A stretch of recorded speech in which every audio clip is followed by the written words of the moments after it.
Chapitre 120. Jésus va sur le Carmel avec Jacques d'Alphée.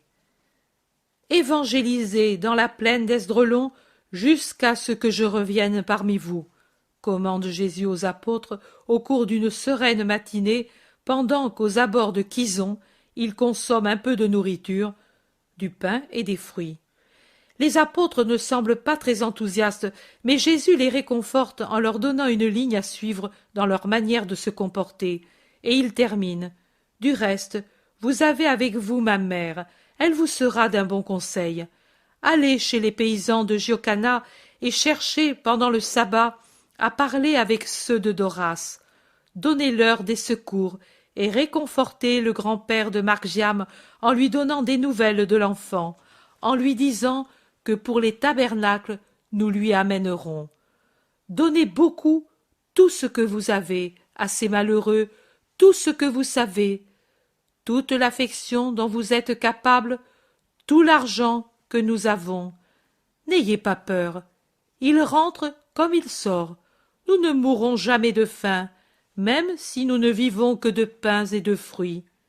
Et si vous en voyez qui sont nus, donnez les vêtements, même les miens, et même les miens en premier.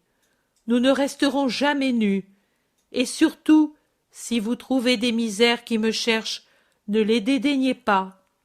Vous n'en avez pas le droit.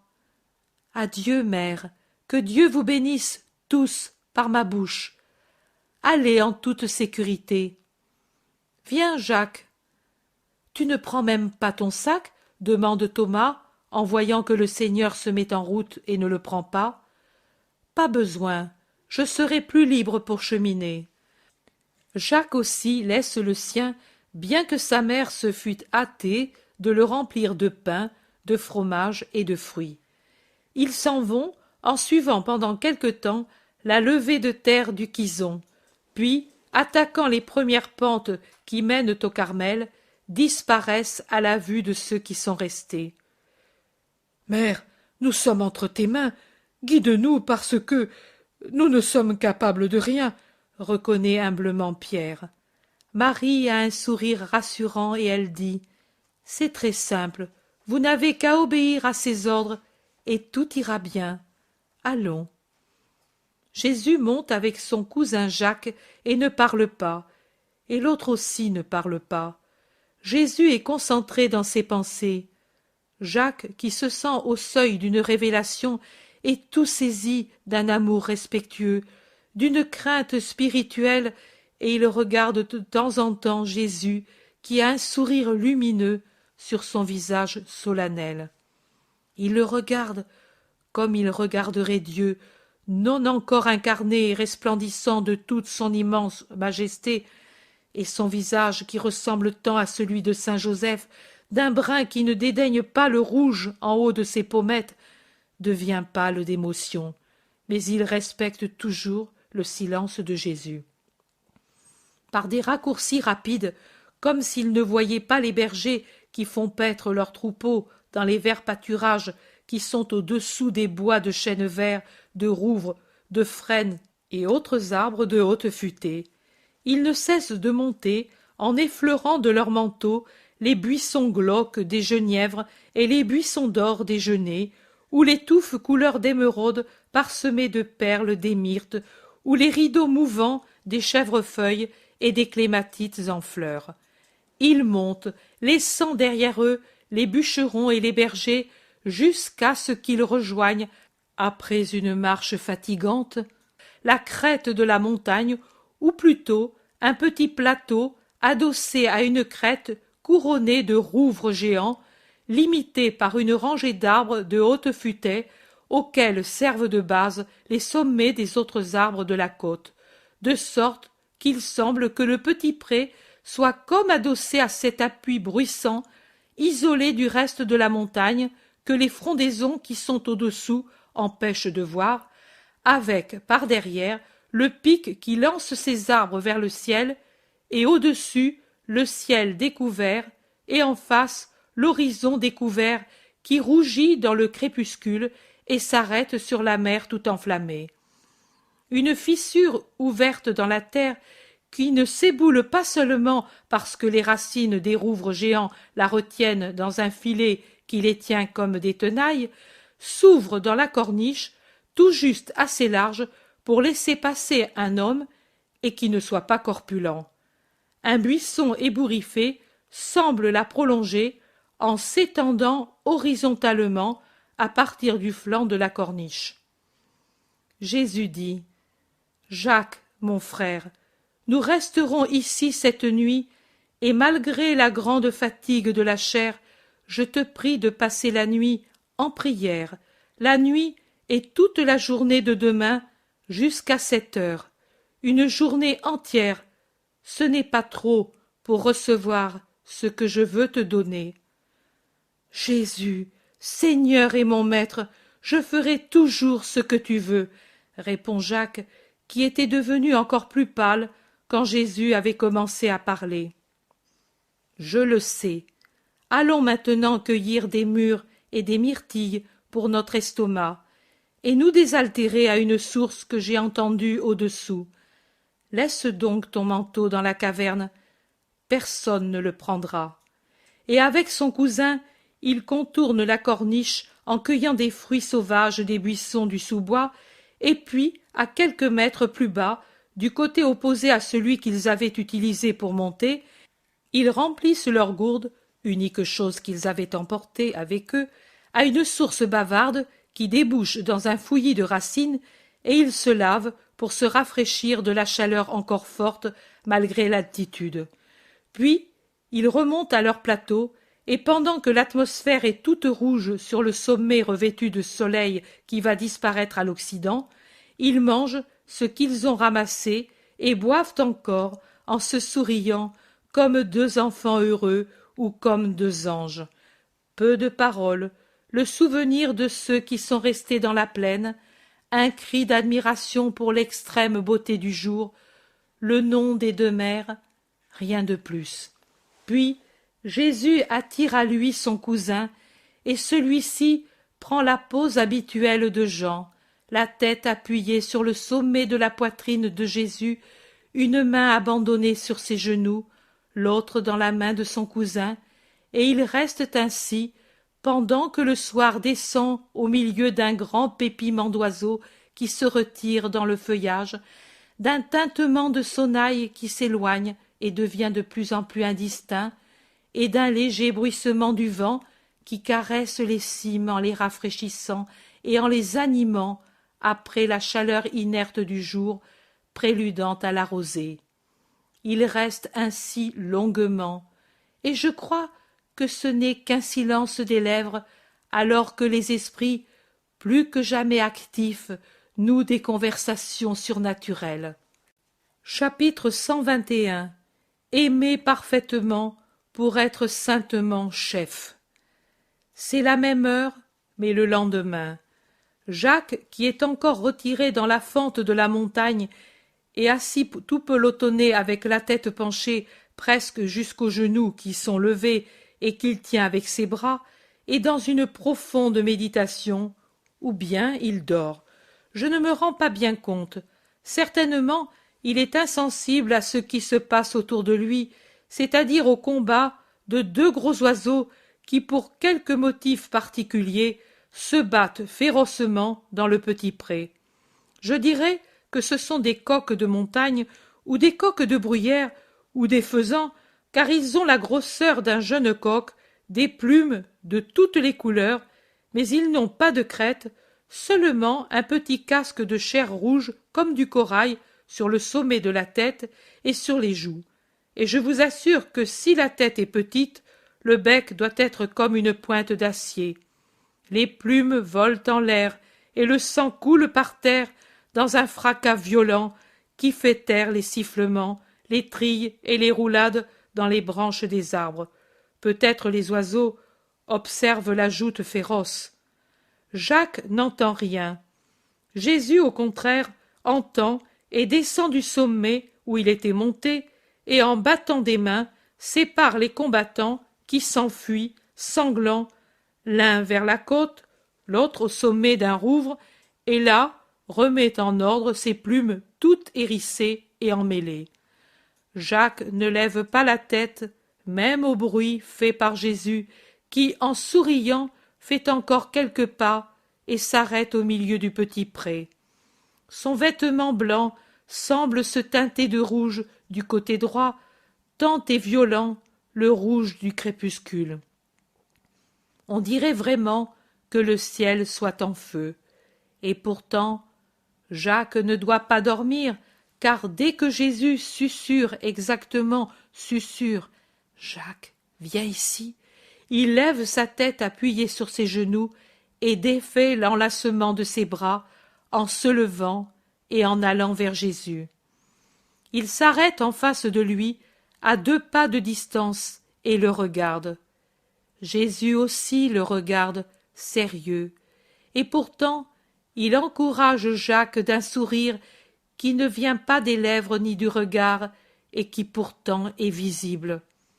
Il le regarde fixement, comme s'il voulait lire les plus petites réactions et émotions de son cousin et apôtre qui, comme hier, en se sentant au seuil d'une révélation, devient pâle, et le devient davantage encore, au point que son visage a la couleur de son vêtement de lin, quand Jésus lève les bras et lui met les mains sur les épaules, en restant ainsi, les bras tendus. Alors Jacques semble bien être une hostie. Seuls ses 12 yeux châtain foncé et sa barbe châtaigne colorent ce visage attentif. « Jacques, mon frère, tu sais pourquoi je t'ai voulu ici, seul à seul, pour te parler après des heures de prière et de méditation ?» Jacques paraît éprouver de la difficulté à répondre tant il est ému. Mais il ouvre enfin les lèvres pour répondre à voix basse.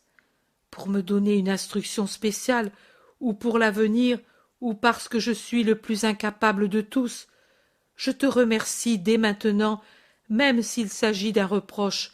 Mais crois-moi, Maître et Seigneur, si je suis lent et incapable, c'est par défaut de moyens, non par mauvaise volonté. Ce n'est pas un reproche, mais une instruction, oui, pour le temps où je ne serai plus avec vous. Dans ton cœur, pendant ces mois, tu as beaucoup pensé à ce que je t'ai dit un jour au pied de cette montagne, en te promettant de venir ici avec toi, non seulement pour parler du prophète Élie et pour regarder la mer qui resplendit là, à l'infini, mais pour te parler d'une autre mer, encore plus grande, changeante, traîtresse que cette mer qui paraît aujourd'hui le plus tranquille des bassins et qui peut-être dans quelques heures engloutira navires et hommes dans sa faim vorace. Et tu n'as jamais séparé la pensée de ce que je t'ai dit alors de celle que la venue ici avait rapport à ton futur destin, si bien que maintenant tu pâlis de plus en plus en voyant que c'est un lourd destin, un héritage plein d'une responsabilité telle qu'elle ferait trembler un héros, une responsabilité et une mission qu'il faut exécuter avec toute la sainteté possible dans un homme pour ne pas décevoir la volonté de Dieu. N'aie pas peur, Jacques, je ne veux pas ta ruine, car si je te destine à cela, c'est signe que je sais que tu en auras non un dommage, mais une gloire surnaturelle. Écoute-moi, Jacques, fais en toi la paix par un bel acte d'abandon en moi, pour pouvoir entendre et te rappeler mes paroles. Jamais plus nous ne serons ainsi seuls et avec l'esprit ainsi préparé à nous entendre. Je m'en irai un jour comme tous les hommes qui ont un temps de séjour sur la terre. Mon séjour cessera d'une façon différente de celui des hommes, mais il faudra qu'il cesse, et vous ne m'aurez plus à côté de vous, autrement que par mon esprit, qui, je vous en donne l'assurance, ne vous abandonnera jamais. Quant à moi, je m'en irai, après vous avoir donné tout ce qui est nécessaire pour faire progresser ma doctrine dans le monde, après avoir accompli le sacrifice et vous avoir obtenu la grâce. Par elle et par le feu sapientiel et septiforme, vous pourrez faire ce qui maintenant vous paraîtrait folie et présomption même à seulement l'imaginer. Je m'en irai et vous resterez, et le monde qui n'a pas compris le Christ ne comprendra pas les apôtres du Christ. Aussi vous serez persécutés et dispersés comme les gens les plus dangereux pour le bien-être d'Israël. Mais puisque vous êtes mes disciples, vous devez être heureux de subir les mêmes afflictions que votre maître. Je t'ai dit un jour de Nisan, tu seras celui qui reste des prophètes du Seigneur. Ta mère, par une influence spirituelle, a presque compris le sens de ces paroles. Mais avant qu'elles se vérifient pour mes apôtres en ce qui te concerne, elles se seront vérifiées. Jacques, tous seront dispersés, sauf toi, et cela jusqu'à ce que Dieu t'appelle à son ciel. Tu resteras au poste auquel t'aura élu Dieu par la bouche de tes frères, toi, descendant de la race royale, dans la cité royale, pour élever mon sceptre et parler du vrai roi. Roi d'Israël et du monde, selon une royauté sublime que personne ne comprend, excepté ceux auxquels elle a été révélée. Ce sera des temps où il te faudra une force, une constance, une patience, une sagacité sans limite. Tu devras être juste, avec charité, avec une foi simple et pure comme celle d'un enfant, et, en même temps, érudite, en vrai maître, pour soutenir la foi assaillie en tant de cœurs et par tant de choses qui lui sont opposées, et pour réfuter les erreurs des faux chrétiens et les subtilités doctrinales du vieil Israël qui, aveugle dès maintenant, sera plus que jamais aveugle après avoir tué la lumière, et qui déformera les paroles prophétiques et jusqu'au commandement du Père de qui je procède, pour persuader lui-même et se donner ainsi la paix. Et le monde, que celui dont parlent les patriarches et les prophètes, ce n'était pas moi. Mais que moi, au contraire, je n'étais qu'un pauvre homme, un utopiste, un fou pour les meilleurs, un hérétique possédé pour les moins bons du vieil Israël. Je te prie d'être alors un autre moi-même. Non, ce n'est pas impossible, c'est possible. Tu devras avoir présent à ton esprit ton Jésus, ses actes, sa parole, ses œuvres, comme si tu t'adaptais à la forme d'argile dont se servent les fondeurs pour donner une empreinte au métal. Tu devras te couler en moi. Je serai toujours présent, si présent et vivant pour vous, mes fidèles, que vous pourrez vous unir à moi, devenir un autre moi-même. Il suffit de le vouloir.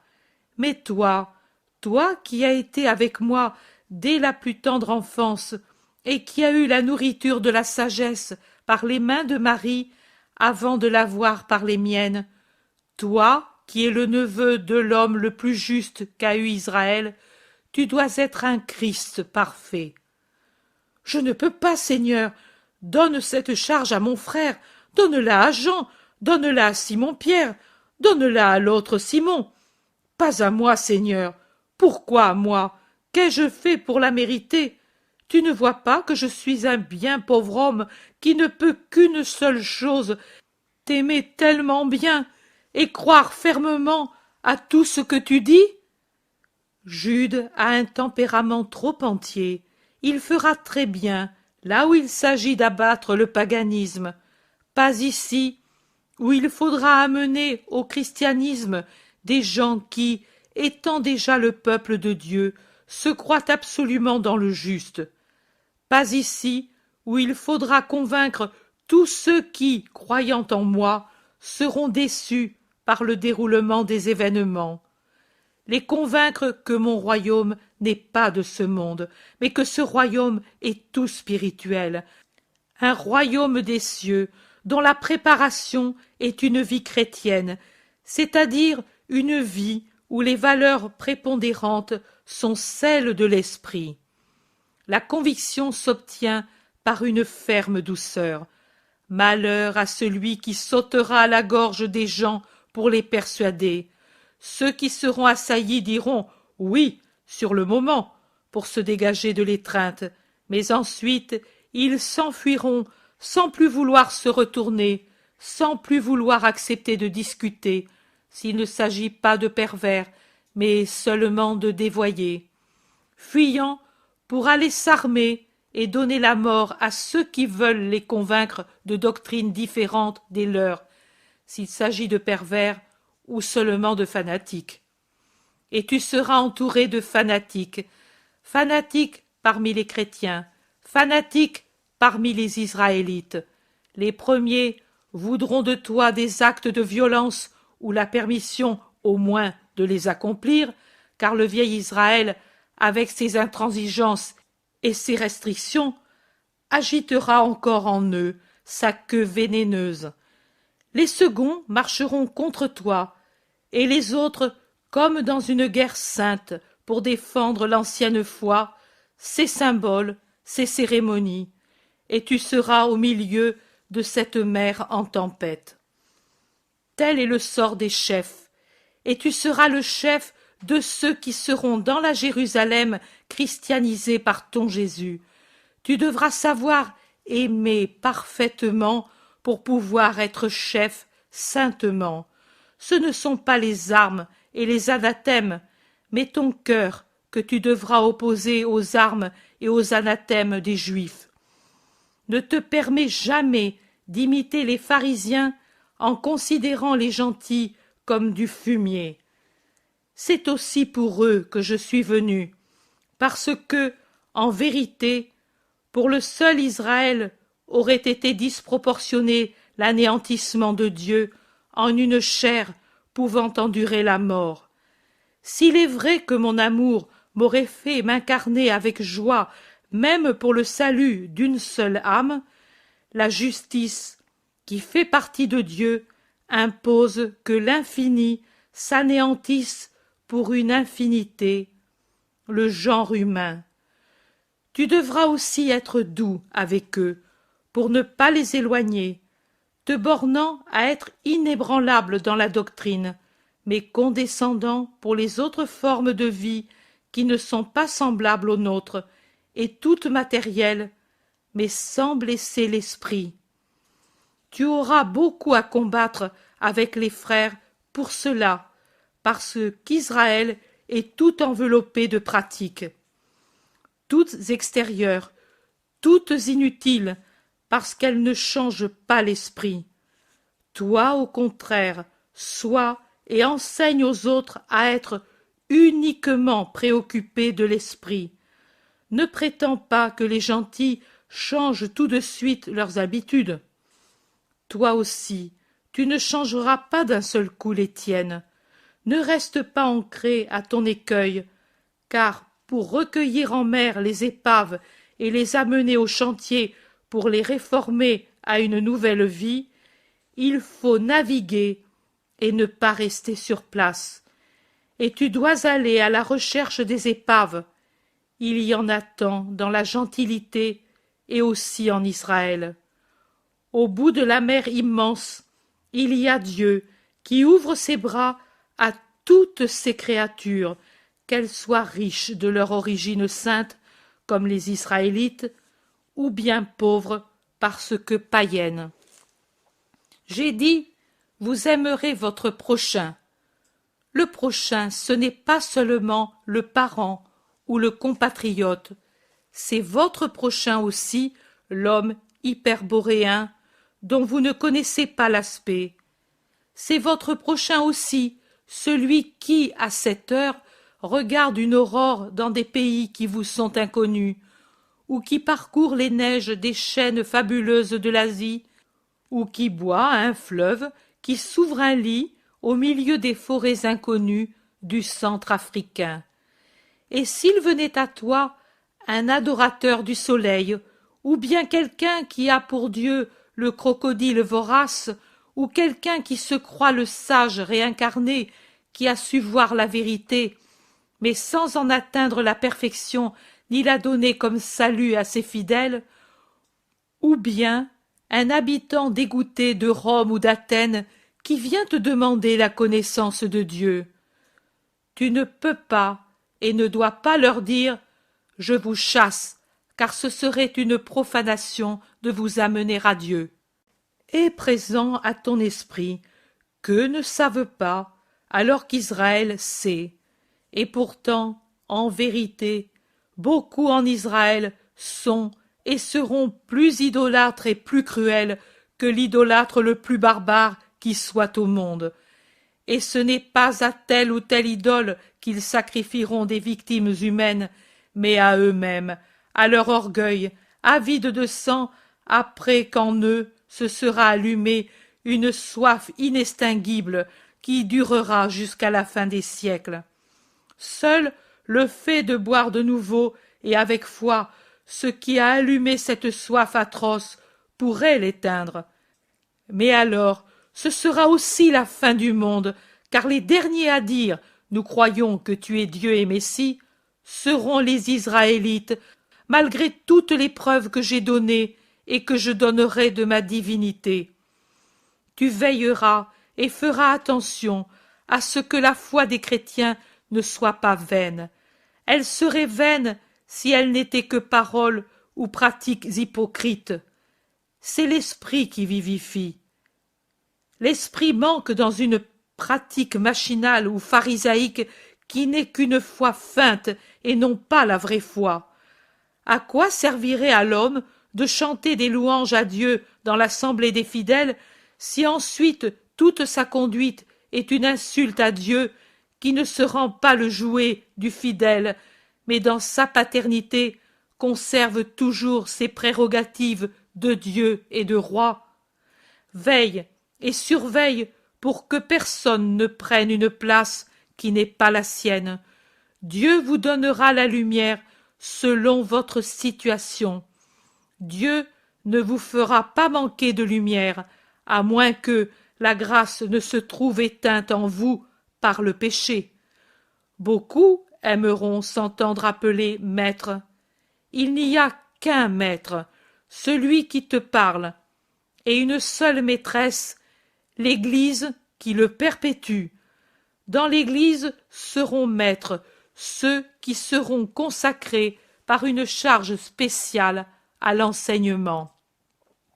Cependant, parmi les fidèles, il y en aura qui, par la volonté de Dieu et leur volonté personnelle, c'est-à-dire par leur bonne volonté, seront pris par le tourbillon de la sagesse et parleront.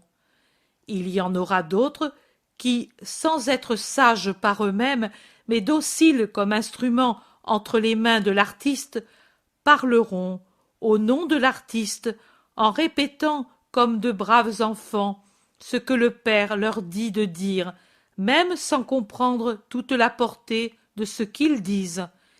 Il y en aura enfin qui parleront comme s'ils étaient des maîtres et avec une splendeur qui séduira les simples, mais seront orgueilleux avec de la dureté de cœur, jaloux, irascibles, menteurs et luxurieux. Alors que je te dis de recueillir les paroles de ceux qui sont des sages dans le Seigneur et de sublimes petits enfants de l'Esprit Saint, en les aidant même à comprendre la profondeur des divines paroles, parce que, s'ils sont les porteurs de la divine voix, vous, mes apôtres, serez toujours les enseignants de mon Église, et vous devez venir en aide à ceux qui sont surnaturellement épuisés par l'extasiante et lourde richesse que Dieu a déposée en eux pour qu'ils l'apportent aux frères. De la même manière, je te dis, repousse les paroles mensongères des faux prophètes dont la vie n'est pas conforme à ma doctrine. L'excellence de la vie, la mansuétude, la pureté, la charité et l'humilité ne feront jamais défaut chez les sages et les petites voix de Dieu, toujours chez les autres. Veille et surveille pour qu'il n'y ait pas de jalousie, ni de calomnie dans l'assemblée des fidèles, ni non plus de ressentiment, ni d'esprit de vengeance. Veille et surveille pour que la chair ne prenne pas le dessus sur l'esprit. Il ne pourrait pas supporter les persécutions celui dont l'esprit ne domine pas la chair. Jacques, je sais que tu le feras, mais fais à ton frère la promesse que tu ne le décevras pas. Mais Seigneur, Seigneur, je n'ai qu'une peur, c'est de n'en être pas capable. Mon Seigneur, je t'en prie, donne à un autre cette charge. Non, je ne peux pas. Simon de Jonas t'aime et tu l'aimes. Simon de Jonas n'est pas Jacques de David. Jean, Jean, l'ange instruit, fais-en ton serviteur ici. Non, je ne peux pas. Ni Simon, ni Jean ne possèdent ce rien qui est pourtant beaucoup auprès des hommes, la parenté. Tu es mon parent.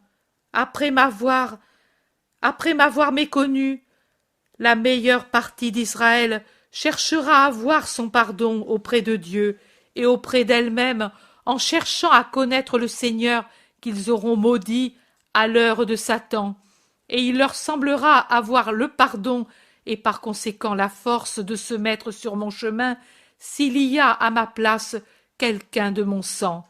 Jacques, sur cette montagne se sont accomplies de bien grandes choses. Ici, le feu de Dieu consuma non seulement l'holocauste, le bois, les pierres, mais aussi la poussière et jusqu'à l'eau qui était dans le fossé. Jacques, crois-tu que Dieu ne puisse plus faire semblable chose en allumant et consumant tout ce qu'il y a de matériel dans l'homme Jacques pour faire un Jacques feu de Dieu? Nous avons parlé pendant que le crépuscule a rendu de flammes jusqu'à nos vêtements. Ainsi, crois-tu que le char qui emporta Élie fut plus ou moins resplendissant? Beaucoup plus resplendissant, parce qu'il était de feu céleste.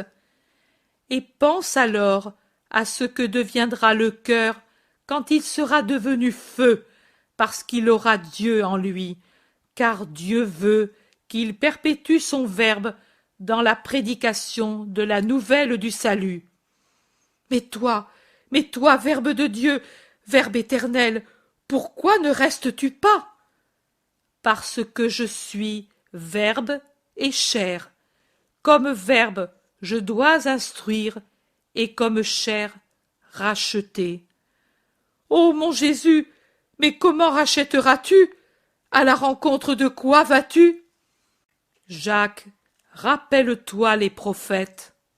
Mais ne sont-elles pas allégoriques leurs paroles? Peux-tu, Verbe de Dieu, être maltraité par les hommes? Ne veulent-ils pas dire peut-être que c'est à ta divinité que sera donné le martyre, à ta perfection, mais rien de plus que cela? Ma mère se préoccupe pour moi et pour Jude, mais moi pour toi et pour Marie, et puis aussi pour nous, qui sommes si faibles. Jésus, Jésus, si l'homme triomphait de toi, ne crois-tu pas que beaucoup d'entre nous te croiraient coupable et s'éloigneraient déçus par toi? J'en suis sûr, il y aura un bouleversement dans toutes les couches de mes disciples, mais ensuite la paix reviendra, et même il viendra une cohésion des parties les meilleures sur lesquelles, après mon sacrifice et mon triomphe, viendra l'esprit de force et de sagesse, le divin esprit. Jésus, pour que je ne fléchisse pas et que je ne sois pas scandalisé à l'heure redoutable, dis-moi, que te feront-ils? C'est une grande chose ce que tu me demandes. Dis-la-moi, Seigneur. Ce sera pour toi un tourment de la connaître exactement. Peu importe, au nom de cet amour qui nous a unis, il ne faut pas que cela soit connu. Dis-la-moi, et puis fais-m'en perdre le souvenir jusqu'à l'heure où elle devra s'accomplir, alors remets-la-moi en mémoire ainsi que cette heure. Ainsi je ne me scandaliserai de rien, et je ne deviendrai pas ton ennemi au fond de mon cœur. Cela ne servira à rien, car toi aussi tu céderas à la bourrasque. Dis-la-moi, Seigneur. Je serai accusé, trahi, pris, torturé, soumis à la mort de la croix. Oh non! Non! Jacques crie et se tord comme si c'était lui qui serait mis à mort. Non! Répète-t-il. S'ils te font cela, que nous feront-ils à nous? Comment pourrons-nous continuer ton œuvre? Je ne puis accepter la charge que tu me réserves. Je ne puis. Toi mort, je serai un mort, moi aussi, dépourvu de toute force. Jésus, Jésus, écoute-moi, ne me laisse pas sans toi. Promets-moi cela au moins. Je te promets que je viendrai te guider par mon esprit lorsque la glorieuse résurrection m'aura délivré des limites de la matière. Moi et toi serons encore une seule chose, comme maintenant que tu es entre mes bras, car en effet Jacques s'est abandonné et pleure sur la poitrine de Jésus. Ne pleure plus.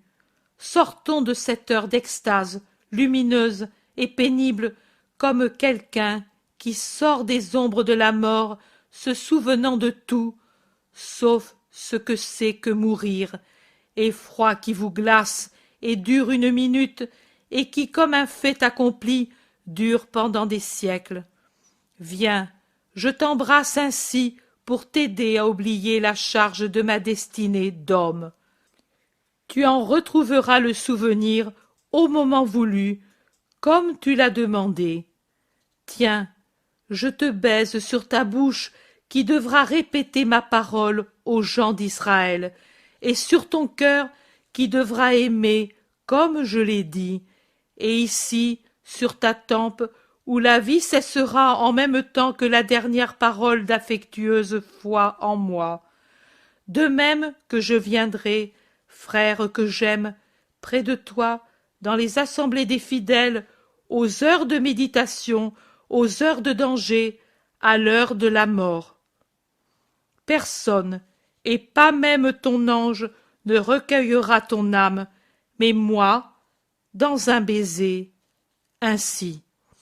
Ils restent embrassés longuement, et Jacques paraît presque s'assoupir dans la joie des baisers de Dieu qui lui font oublier sa souffrance. Quand il relève la tête, il est redevenu le Jacques d'Alphée, paisible et bon, qui ressemble tant à Joseph, l'époux de Marie. Il sourit à Jésus, un sourire plus mûr, un peu triste, mais toujours si doux. Prenons notre repas, Jacques, et puis dormons sous les étoiles. Aux premières heures du jour, nous descendrons dans la vallée pour aller parmi les hommes. Et Jésus pousse un soupir, mais il termine avec un sourire et près de Marie. Et à ma mère, que dirai-je, Jésus, et aux compagnons, ils ne me laisseront pas sans m'interroger. Tu pourras leur dire tout ce que je t'ai dit en faisant considérer Élie dans ses réponses à Akab, au peuple sur la montagne, et sur la puissance de celui qui est aimé de Dieu, pour obtenir ce qu'il veut des peuples et de tous les éléments, son zèle dévorant pour le Seigneur, et comment je t'ai fait considérer que c'est par la paix et dans la paix qu'on entend et qu'on sert Dieu. Tu leur diras que comme je vous ai dit « Venez », vous, de la même façon qu'Élie le fit avec son manteau qu'il mit sur Élisée, vous, avec le manteau de la charité, vous pourrez gagner au Seigneur de nouveaux serviteurs de Dieu. Et à ceux qui ont toujours des préoccupations, dis, comme je t'ai fait remarquer, la joyeuse libération des choses du passé que montre Élisée en se séparant des bœufs et de la charrue. Dis-leur comment j'ai rappelé qu'à ceux qui veulent obtenir des miracles par Belzébuth, il arrive du mal et pas du bien, comme il advint à Ocosias, selon la parole d'Élie. Dis-leur enfin comment je t'ai promis que pour celui qui sera fidèle jusqu'à la mort, viendra le feu purificateur de l'amour pour brûler les imperfections et l'amener directement au ciel. Le reste, c'est pour toi seul. Chapitre 122. Appelle Fils, celui qui te causera de la douleur. Jésus quitte le plateau du Carmel et descend par les sentiers humides de rosée, à travers les bois qu'animent de plus en plus les trilles et les voies, sous le premier soleil qui dore la pente orientale de la montagne. Quand la légère nuée, produite par la chaleur, se dissipe sous le soleil, la plaine d'Esdraelon apparaît dans toute sa beauté de ses vergers et de ses vignes qui entourent les maisons. Elle semble un tapis, en général vert, avec de rares oasis jaunâtres parsemées de plaques rouges que sont les champs où l'on a coupé le blé et où flamboient maintenant les coquelicots, un tapis enserré par le chaton triangulaire des monts Carmel, Tabor, Hermon, le petit Hermon, et par des monts plus lointains dont je ne sais pas le nom, qui cachent le Jourdain et rejoignent au sud-est les monts de la Samarie. Jésus s'arrête à regarder, pensif, toute cette partie de la Palestine. Jacques le regarde et lui dit : « Tu regardes la beauté de cette région ? » ?»« Oui, cela aussi, mais je pense surtout aux futures pérégrinations et à la nécessité de vous envoyer, et d'envoyer sans retard les disciples, non au travail limité de maintenant, mais à un vrai travail missionnaire. Nous avons des régions et des régions qui ne me connaissent pas encore, et je ne veux pas laisser d'endroit sans moi. C'est ma continuelle préoccupation, aller, agir tant que je puis, et tout faire. De temps en temps, des choses viennent te ralentir. Plutôt que de me ralentir, elles m'imposent des changements dans l'itinéraire que je dois suivre, car les voyages que nous faisons ne sont jamais inutiles. Mais il y a encore tant à faire, et aussi parce qu'après une absence, je retrouve beaucoup de cœurs revenus au point de départ, et il me faut recommencer. Jacques dit : oui, elle est accablante, et elle dégoûte cette apathie des esprits, cette inconstance et cette préférence pour le mal. Accablante. Il ne faut pas dire qu'elle dégoûte. Le travail de Dieu ne dégoûte jamais. Les pauvres âmes doivent nous inspirer de la pitié, pas du dégoût. Nous devons toujours avoir un cœur de père, de bon père. Un bon père n'éprouve jamais de dégoût pour les maladies de ses fils. Nous ne devons pas en éprouver, nous, pour personne.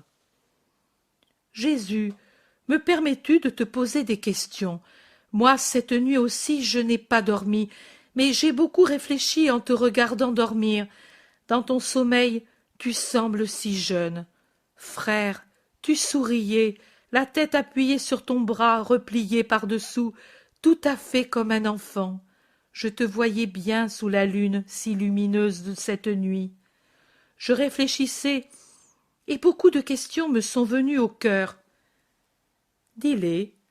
Je me disais, il faut que je demande à Jésus comment nous pourrons arriver à cet organisme que tu as appelé Église, et dans lequel, si j'ai bien compris, il y aura une hiérarchie, étant donné notre insuffisance.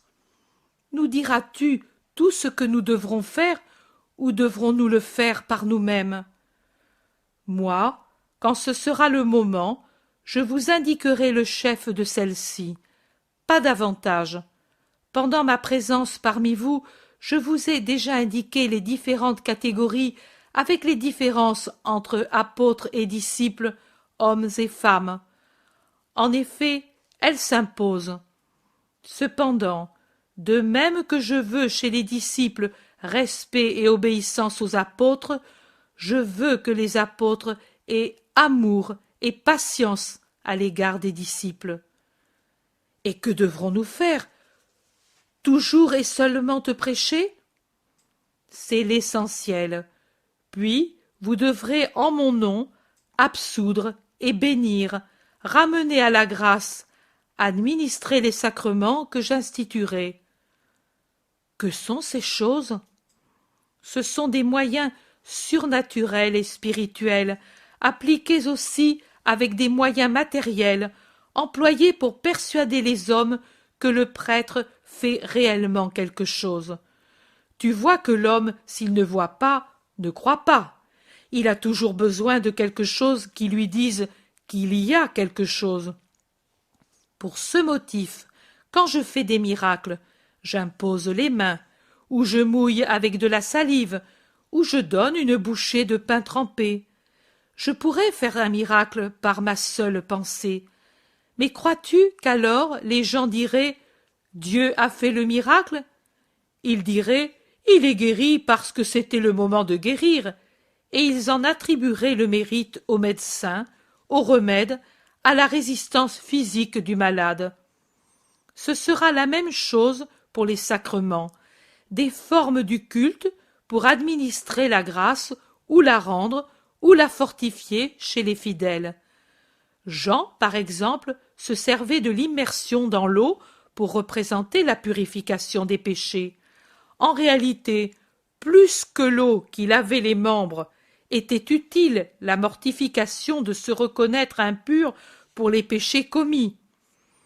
Moi aussi, j'aurai le baptême, mon baptême, qui ne sera pas seulement symbole, mais sera vraiment purification de la tache d'origine de l'âme et restitution à l'âme de l'état spirituel que possédaient Adam et Ève avant leur faute, augmenté encore ici parce qu'il sera donné grâce au mérite de l'homme-dieu.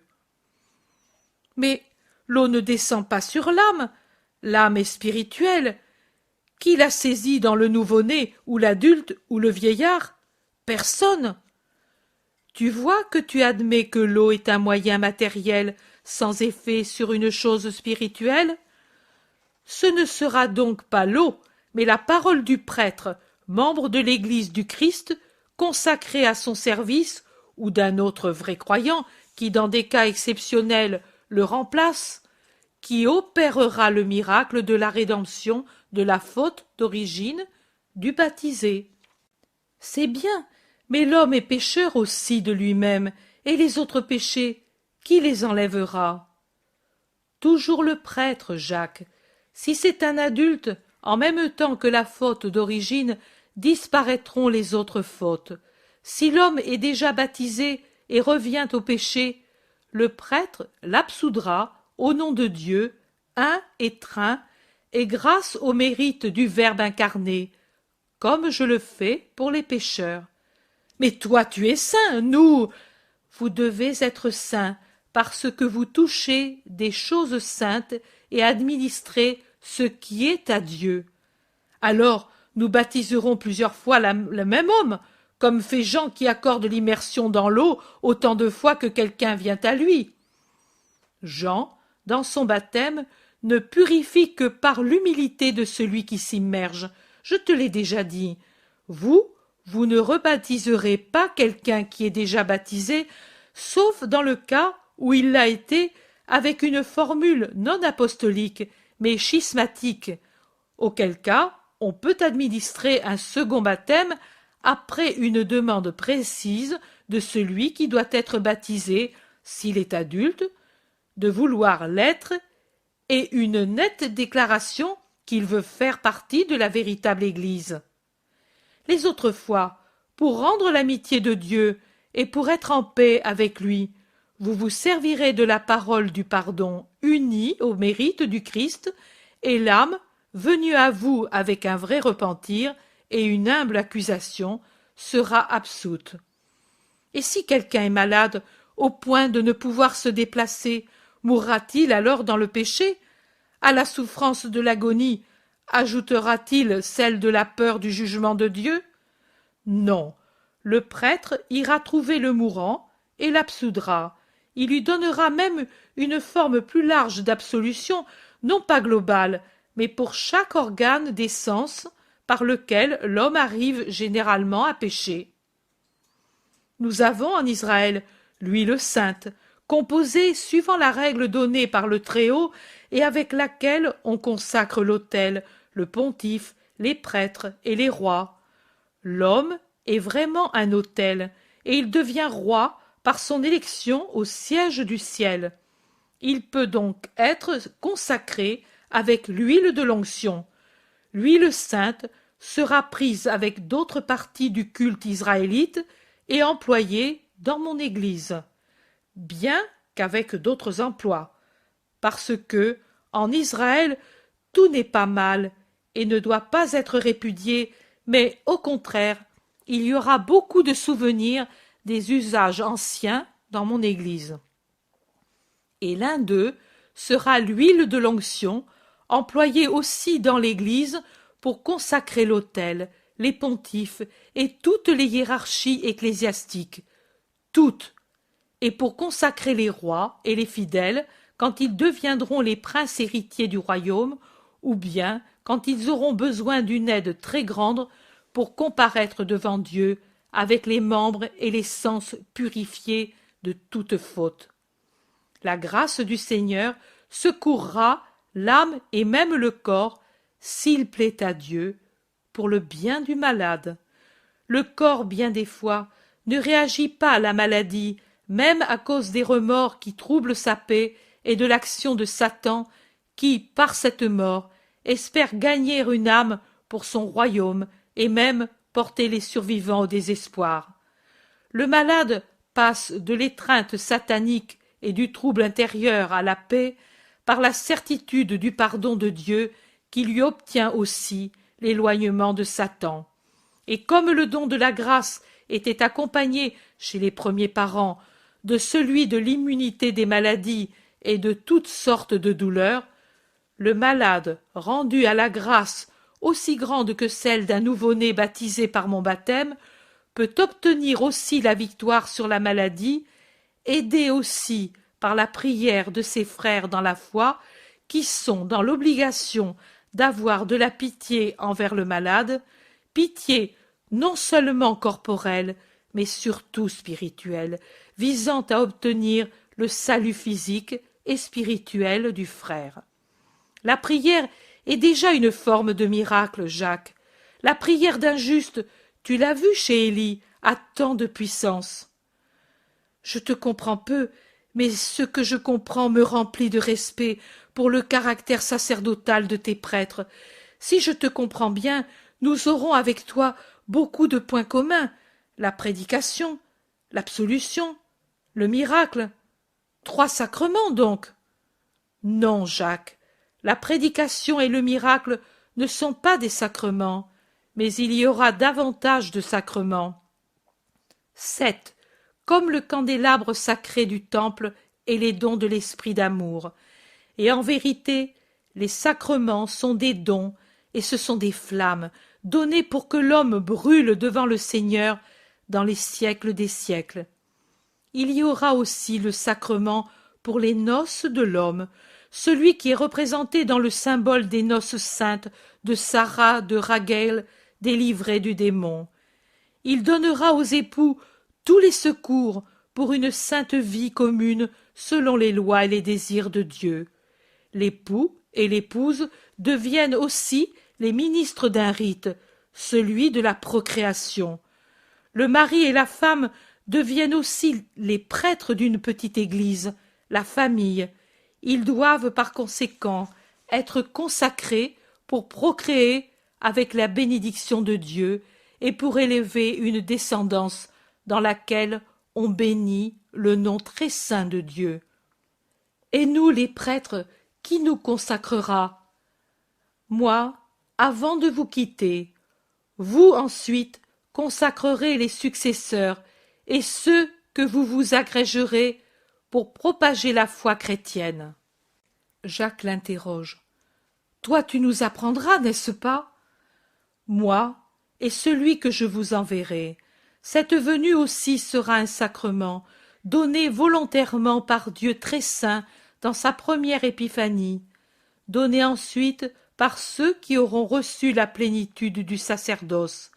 Il sera force et intelligence, il sera confirmation dans la foi, il sera piété sainte et sainte crainte, il sera aide de conseil et sagesse surnaturelle, et possession d'une justice qui par sa nature et sa puissance rendra adulte celui qui la reçoit.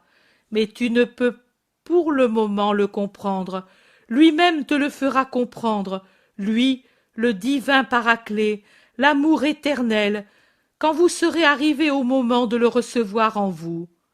Et ainsi, il y a un autre sacrement que pour le moment vous ne pouvez comprendre. Il est presque incompréhensible pour les anges, tant il est sublime.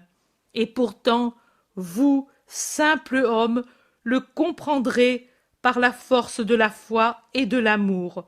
En vérité, je te dis que celui qui l'aimera et s'en nourrira l'esprit pourra piétiner le démon sans en subir de dommages, parce qu'alors je serai avec lui.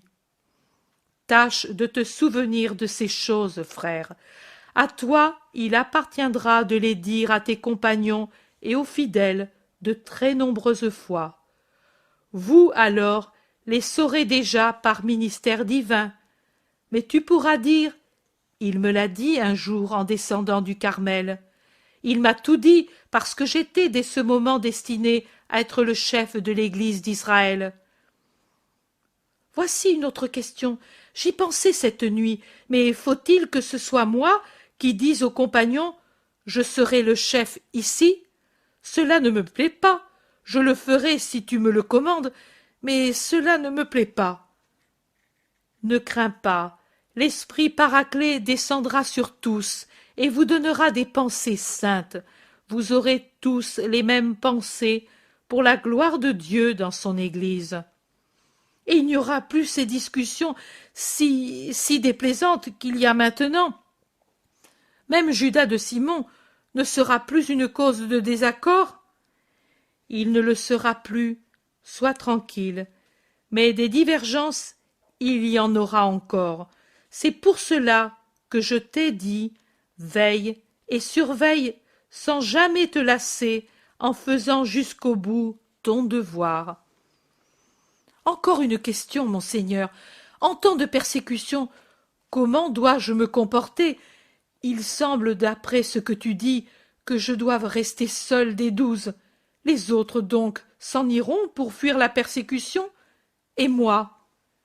Tu resteras à ton poste. En effet, s'il est nécessaire que vous ne soyez pas exterminés jusqu'à ce que l'Église soit bien affermie, et cela justifie la dispersion de beaucoup de disciples et de presque tous les apôtres, rien ne justifierait ta désertion et l'abandon de ta part de l'Église de Jérusalem. Au contraire, plus elle sera en danger, et plus tu devras veiller, comme si elle était ton enfant la plus chère et en danger de mort. Ton exemple fortifiera l'esprit des fidèles. Ils en auront besoin pour surmonter l'épreuve. Plus tu les verras faibles, et plus tu devras les soutenir, avec compassion et avec sagesse. Si tu es fort, ne sois pas sans pitié pour les faibles, mais soutiens-les en pensant « Moi, j'ai tout eu de Dieu pour arriver à cette force qui est mienne. Je dois le dire humblement, et je dois agir charitablement envers ceux qui ont été moins bénis pour les dons de Dieu. Et donner ta force avec la parole, avec le secours, par le calme, par l'exemple. Et si parmi les fidèles il y en avait de mauvais, cause de scandale et de danger pour les autres, que dois-je faire? Être prudent en les acceptant, car il vaut mieux être peu nombreux et bons que nombreux et pas bons. Tu connais l'antique apologue des pommes saines et des pommes gâtées. Fais en sorte qu'ils ne s'appliquent pas dans ton Église. Mais si tu trouves, toi aussi, des traîtres, cherche à les ramener par tous les moyens, en gardant la sévérité comme dernière ressource. Mais s'il s'agit de petites fautes, individuelles, ne sois pas d'une sévérité qui effraie. Pardonne, pardonne. Le pardon, joint aux larmes et aux paroles d'amour, agit plus que l'anathème pour racheter un cœur. Si la faute est grave, mais le fruit d'un assaut imprévu de Satan, si grave que le coupable éprouve le besoin de fuir ta présence, va à la recherche du coupable, parce que c'est un agneau dévoyé, et tu es le berger. Ne crains pas de te rabaisser toi-même en descendant par les chemins fangeux, en allant à la recherche des âmes à travers les marécages et les précipices. Ton front se couronnera alors de la couronne du martyr de l'amour, et ce sera la première des 3 couronnes.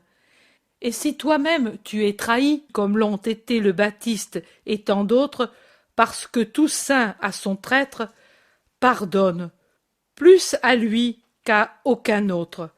Pardonne comme Dieu a pardonné aux hommes, et comme il pardonnera. Appelle encore Fils celui qui te donnera de la douleur, car c'est ainsi que le Père vous appelle par ma bouche. Et, en vérité, il n'y a pas d'homme qui n'ait pas causé de la douleur au Père des cieux. Un long silence pendant la traversée des pâturages où çà et là broutent des brebis. Enfin Jésus demande: tu n'as pas d'autres questions à me poser? Non, Jésus, et ce matin j'ai mieux compris ma redoutable mission.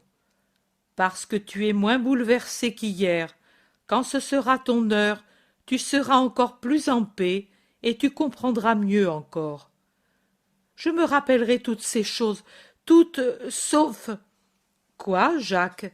Sauf ce qui ne me permettait pas de te regarder sans pleurer cette nuit, ce que je ne sais pas exactement si tu me l'as dit, et je devrais y croire si c'est toi qui l'as dit, ou bien si cela venait du démon qui voulait m'effrayer. Mais comment peux-tu être si calme si ces choses devaient vraiment se produire? Et serais-tu calme si je te disais: il y a un berger qui se traîne avec peine car il est estropié, tâche de le guérir au nom de Dieu? Non, mon Seigneur, je serais comme hors de moi en pensant être tenté d'usurper ta place. Et si je te le commandais? Je le ferais par obéissance, et je n'aurais plus de trouble, parce que je saurais que tu le veux, et je ne craindrais pas de ne pas savoir faire. Car, sûrement, si tu m'envoyais, tu me donnerais la force de faire ce que tu veux. Tu le dis, et tu dis bien. Tu vois donc que moi, en obéissant au Père, je suis toujours en paix. Jacques pleure en baissant la tête. Veux-tu vraiment oublier? Ce que tu veux, Seigneur. Tu as 2 choix possibles, oublier ou te souvenir. L'oubli te délivrera de la douleur et du silence absolu auprès de tes compagnons, mais te laissera non préparé. Le souvenir te préparera à ta mission, car il n'y a qu'à se rappeler ce que souffre dans sa vie terrestre le Fils de l'homme, pour ne jamais se plaindre et pour se viriliser spirituellement en voyant tout du Christ, dans la lumière la plus lumineuse. Choisis. Croire, me souvenir, aimer, voilà ce que je voudrais. Et mourir au plus tôt, Seigneur. Et Jacques pleure toujours sans bruit. Sans les larmes qui brillent sur sa barbe châtaine, on ne se rendrait pas compte qu'il pleure. Jésus le laisse faire. Enfin Jacques dit: et si dans l'avenir tu faisais de nouvelles allusions à ton martyr, dois-je dire que je sais? Non, tais-toi. Joseph a su se taire sur sa douleur d'époux qui se croyait trahi, et sur le mystère de ma conception virginale et de ma nature. Imite-le. Cela aussi était un redoutable secret, et pourtant il devait être gardé, parce que ne pas le garder, par orgueil ou par légèreté, aurait été mettre en danger toute la rédemption. Satan ne cesse de veiller et d'agir. Rappelle-toi cela. Si tu parlais maintenant, ce serait un dommage pour trop de gens, pour trop de raisons. Tais-toi. Je me tairai, et cela me pèsera doublement. Jésus ne répond pas. Il laisse Jacques à l'abri de son couvre-chef de lin pleurer à son aise. Il rencontre un homme avec un malheureux enfant qu'il tient sur ses épaules. « C'est ton fils ?» demande Jésus. « Oui, il est né en tuant la mère dans cet état. Maintenant que ma mère aussi est morte en allant au travail, je l'emmène avec moi pour le surveiller. Je suis bûcheron, je l'étends sur l'herbe, sur mon manteau, et pendant que je scie les arbres, lui s'amuse avec les fleurs, mon malheureux enfant. C'est pour toi un grand malheur. Eh oui, mais ce que Dieu veut, il faut l'accepter avec paix. Adieu, homme. La paix soit avec toi. Adieu, à vous aussi la paix. L'homme gravit la montagne. Jésus et Jacques descendent encore. Quel malheur! J'espérais que tu le guérirais, dit Jacques en soupirant. Jésus ne semble pas avoir entendu. Maître, si cet homme avait su que tu es le Messie, peut-être il t'aurait demandé un miracle. Jésus ne répond pas. Jésus, me laisses-tu revenir en arrière pour le dire à cet homme? J'ai pitié de cet enfant, j'ai le cœur déjà si rempli de douleur. Donne-moi au moins la joie de voir guéri ce petit. Vas-y, donc, je t'attends ici. Jacques part en courant, il rejoint l'homme, il l'appelle. Homme, arrête-toi, écoute, celui qui était avec moi, c'est le Messie. Donne-moi ton enfant pour que je le lui porte. Viens toi aussi, si tu veux, pour voir si le maître va te le guérir. Vas-y, toi, homme, je dois couper tout ce bois. Je suis déjà en retard à cause de l'enfant. Si je ne travaille pas, je ne mange pas. Je suis pauvre, et lui me coûte si cher. Je crois au Messie, mais il vaut mieux que tu lui parles pour moi. Jacques se penche pour prendre l'enfant étendu sur l'herbe. Doucement, l'avertit le bûcheron, il souffre de partout. En effet, dès que Jacques essaie de le soulever, l'enfant pleure lamentablement. Oh, quelle peine! Soupire Jacques. Une grande peine, dit le bûcheron, tout en sciant un tronc très dur, et il ajoute. Ne pourrais-tu pas le guérir, toi? Je ne suis pas le Messie, moi, je ne suis qu'un disciple. Eh bien, les médecins s'instruisent auprès d'autres médecins, les disciples auprès de leur maître. Allons, sois bon, ne le fais pas souffrir. Essaie, toi, si le maître avait voulu venir ici, il l'aurait fait. Il t'a envoyé, ou bien parce qu'il ne veut pas le guérir, ou bien parce qu'il veut que ce soit toi qui le fasses. Jacques est perplexe. Puis il se décide.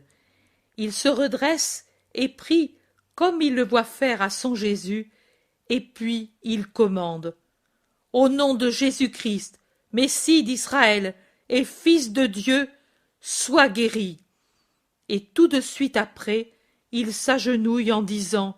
Ô mon Seigneur, pardon, j'ai agi sans ta permission, mais j'ai eu pitié de cet enfant d'Israël, pitié, mon Dieu, pour lui et pour moi pécheur.